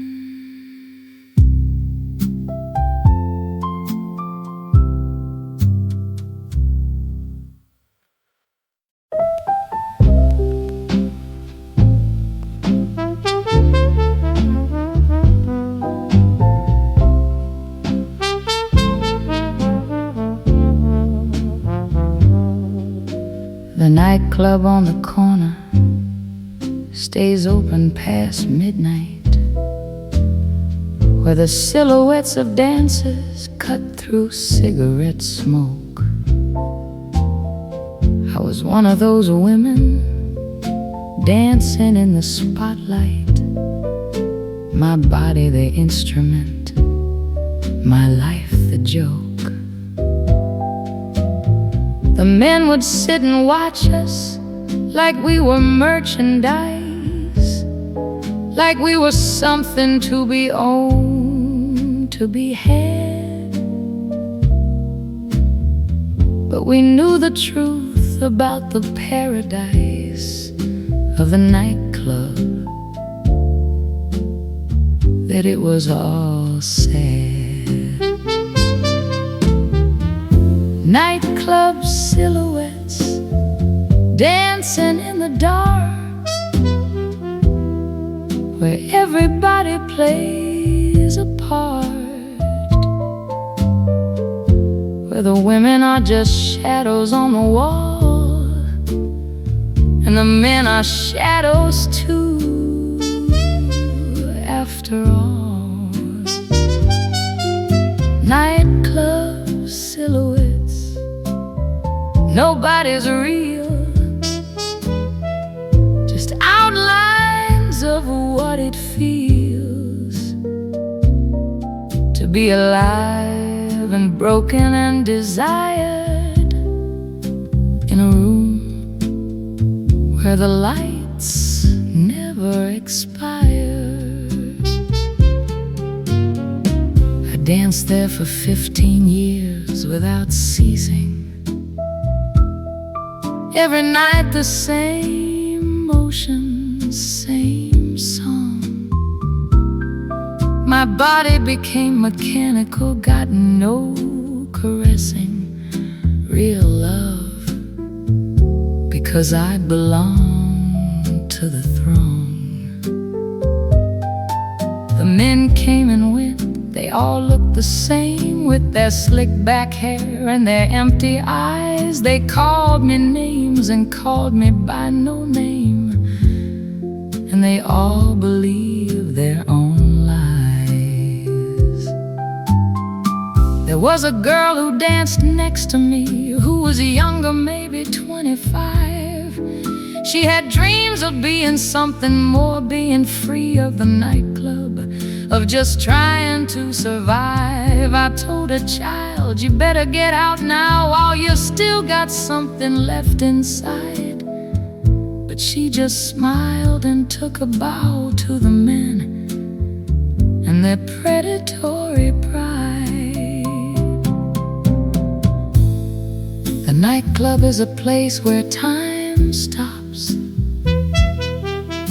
where the world outside doesn't exist. where the music plays and it never stops, and everybody's living in the midst of a dream that there's somebody else, somebody beautiful, somebody free. But the silhouettes know better than to tell the truth of what we're meant to be. I left the nightclub when my body failed me, when the men stopped looking, when they turned away, when youth abandoned me and age assailed me, and I realized I had nothing left to say. I got a job as a cleaning woman in that same nightclub where I danced. I mopped up the blood and tears and semen of all the girls still caught in the trance. I watched the new dancers come and go, young and beautiful and naive. I tried to tell them what I know, that they're being used, that they should leave. But they didn't listen. They were dazzled by the lights, by the music, by the men. Their dreams and their hopes got up and frazzled, but they came back night after night again. The nightclub closed one winter night. There was a fire, nobody knows how. The silhouettes burned in the light, in positions of ecstasy somehow. And I thought maybe it was mercy to let them go, to let them rest from the endless performance, the search, the frenzy of being desired, diminished and pressed. Nightclub silhouettes dancing in the smoke forever.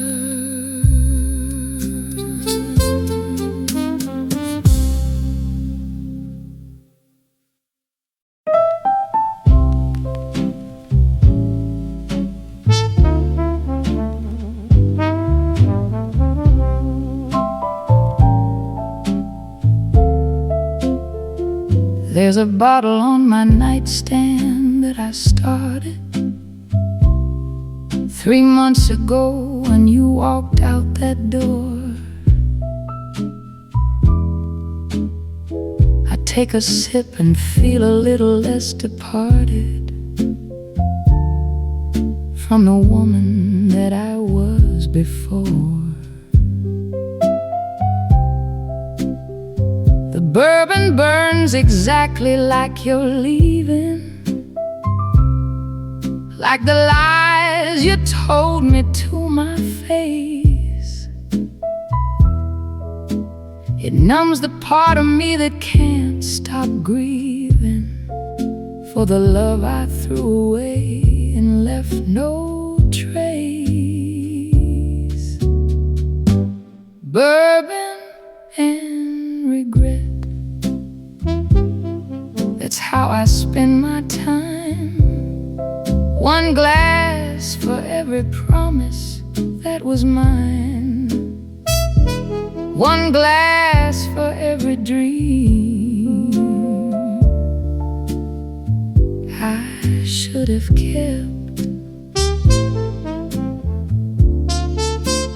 Bourbon and regret, bourbon and regret, the only toast I'll ever raise again is to the mistakes I'll never understand. My mother warned me about men like you. Said, baby, keep your heart up in a safe.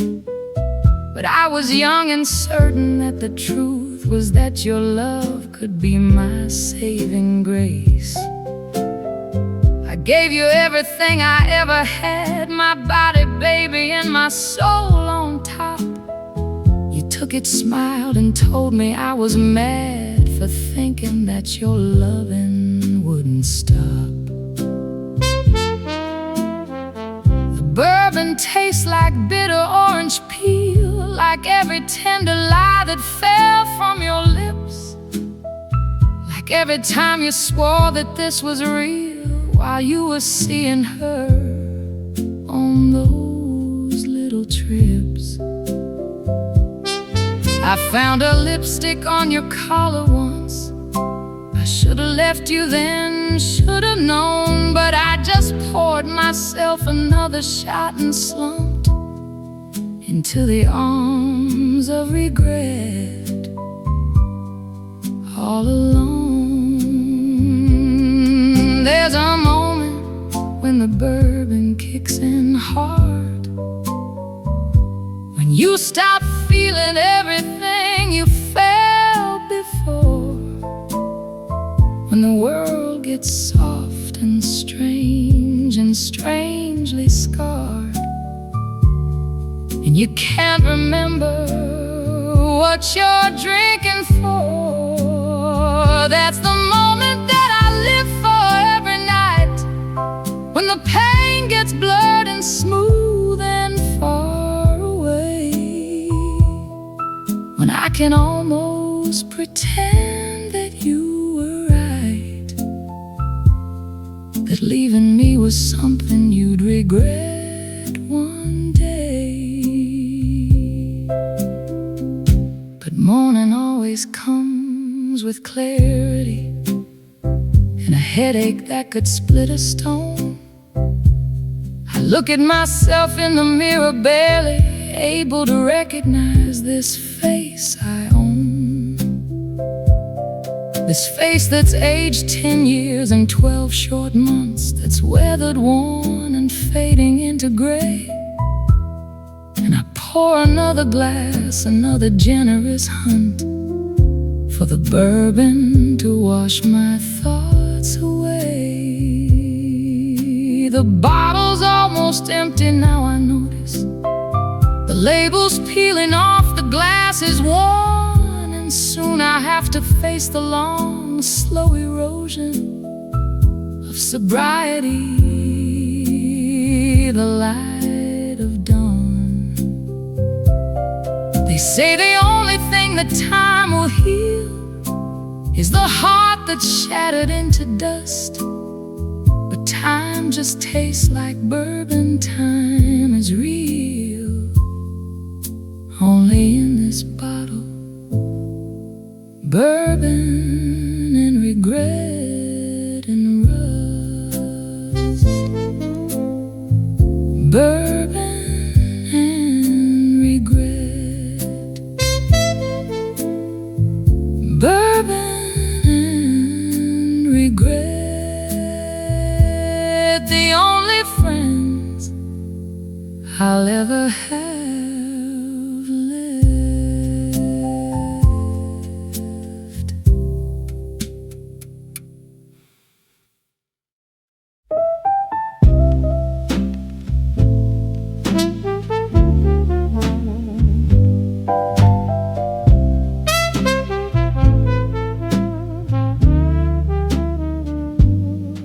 There's a bottle on the table and a cigarette that burns, watching smoke make pictures of the way he used to turn his head to look at me with eyes like broken glass. Now I'm sitting in this corner, watching moments fade too fast.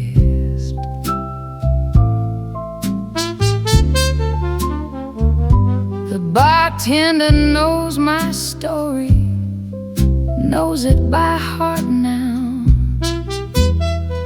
pours another whiskey, never has to ask me how. My lipstick's bleeding slowly on the rim of something sweet, while the piano man plays requiems for love that can't compete. Blue smoking memories, that's all I got tonight. Dancing in the darkness where nothing's ever right. His name is written in the ashes on the floor, and I'll be waiting here till sunrise shuts the door. Blue smoke and memories, they haunt me like a ghost. The things I love the most are the things that hurt the most.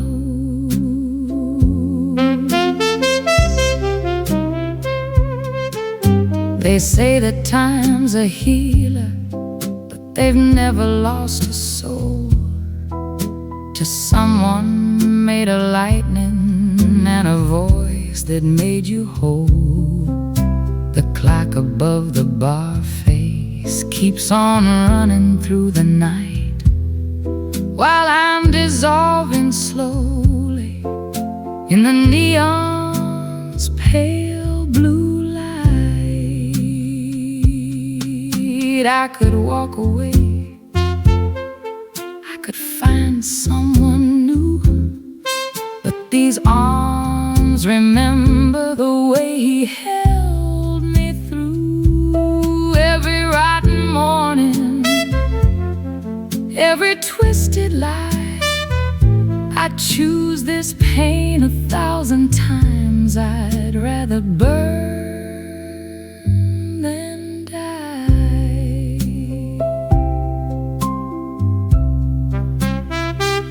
The mirror shows a stranger with mascara running black. There's a woman in there somewhere that he threw away and never looked back. So I'll stay here in the shadows where nobody knows my name, and let the blue smoke take me, let it swallow up my shame. Blue smoke and memories, that's all I got tonight.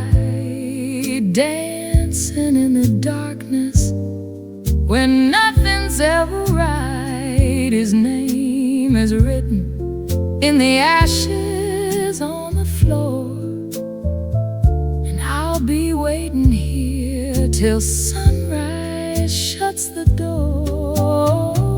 Blue smoke and memories, they haunt me like a ghost. The things I love the most are the